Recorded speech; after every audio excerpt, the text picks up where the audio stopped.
My story is one that I was born in the city, but I grew up in the southern end. I had a love-hate relationship with the area growing up.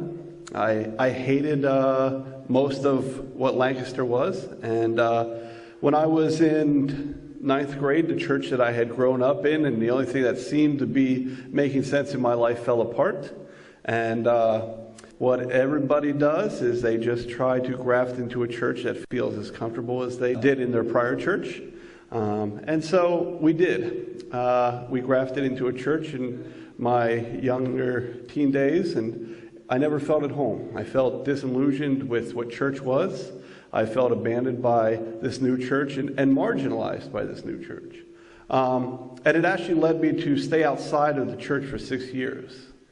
And during that time period, I moved out when I was 18, just a few weeks after graduating high school, maybe a month afterwards. And got a big apartment in Gordonville, then into Strasburg, and just decided that I want other marginalized people to live with me too. I may not so much believe in this church thing anymore, but I'm really good at gathering people, and I became a concert promoter, and I started touring with as a roadie for organizations and with bands, and the music industry was like everything I wanted in life. And I used that as a platform to pull people in the community. So about 6 years after being out of the church and mad at it, not even sure I liked the idea of organized religion and institutionalized church, I came into contact with a pastor of a vineyard church. And he was a teddy bear, and he had a way of speaking into my life, dealing with some wounds. And the thing that he told me is, Jeff, you are a people gatherer. And it never occurred to me why I was really good at concert promotion and why I had like 10 people struggling with stuff living in my house.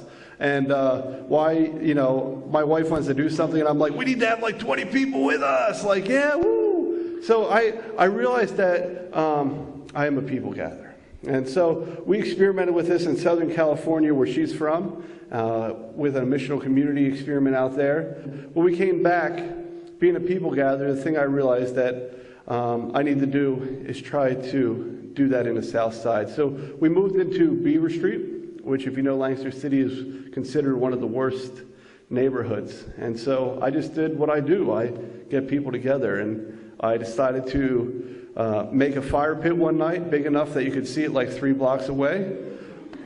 No, the police don't like that. So we invited people over, so you have your neighbor who brings a 40-ounce over, and he just sits in your backyard. You have that guy that just keeps looking at you, and you're not really sure what he's thinking about.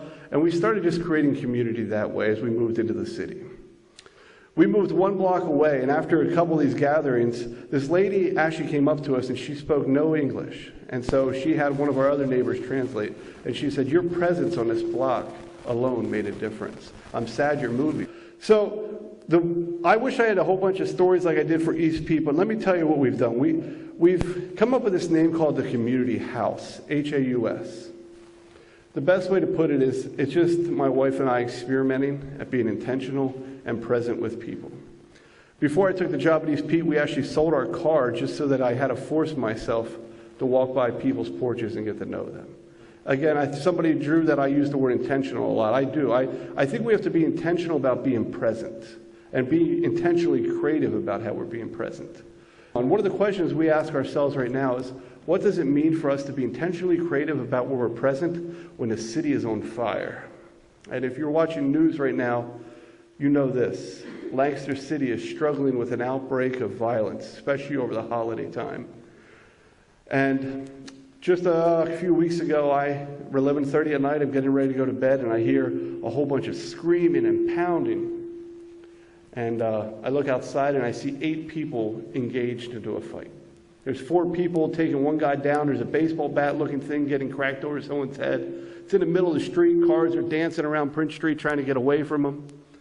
And the other 4 people are kind of interlocked in fights.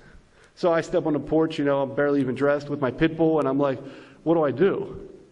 And that doesn't deter them. And I start asking myself this: what does it mean for us to be intentional and present in a neighborhood where the neighborhood code is, that's not our worries? So we don't have an answer yet, but the question we're asking ourselves is, what does the kingdom of God look like? How do we gather people to make a difference in a neighborhood where there's violence burning up? What does it look like when your neighbor is getting hit with a baseball bat and you don't know what to do with it? And so that's kind of what we do. We gather people together for taco nights at our house, some of our neighbors. We try to clean up the trash after my neighbor was here. He just left after the neighborhood trash man seemed to not know how to throw it into the truck. And we just try to be present. We've created a Nextdoor. If you're in a neighborhood setting, by the way, this is the best resource. It's called Nextdoor.com. It's a free social media app, and you can create it for your neighborhood.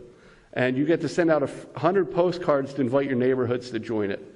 And so we have about 100 of our neighbors within a 2-block radius that interact and upload things of violence, hey, or I have this for sale. And it's created a sense of community. We've gathered around it. But the problem is, in our neighborhood, people don't want to get involved. When there's a fight on the street, the code is you don't say anything. I probably did the wrong thing that night, but I actually called the police, people of authority, people that I actually don't trust that much myself. But with the recent flux of violence, I ended up calling the police. Sure, the police made it known who called, and the next hour, people were outside my door calling me narc, right? I don't like to be the tattletale, but in that moment, I don't know always what the kingdom of God looks like. And so that is one of the questions for those of you who are in the urban setting. What problems are affecting your businesses and your neighbors? Is there violence? Is there break-ins? And how are you going to gather people to make a difference? How do you walk out the kingdom of God in these urban settings and fill the voids that the businesses and the neighbors are feeling?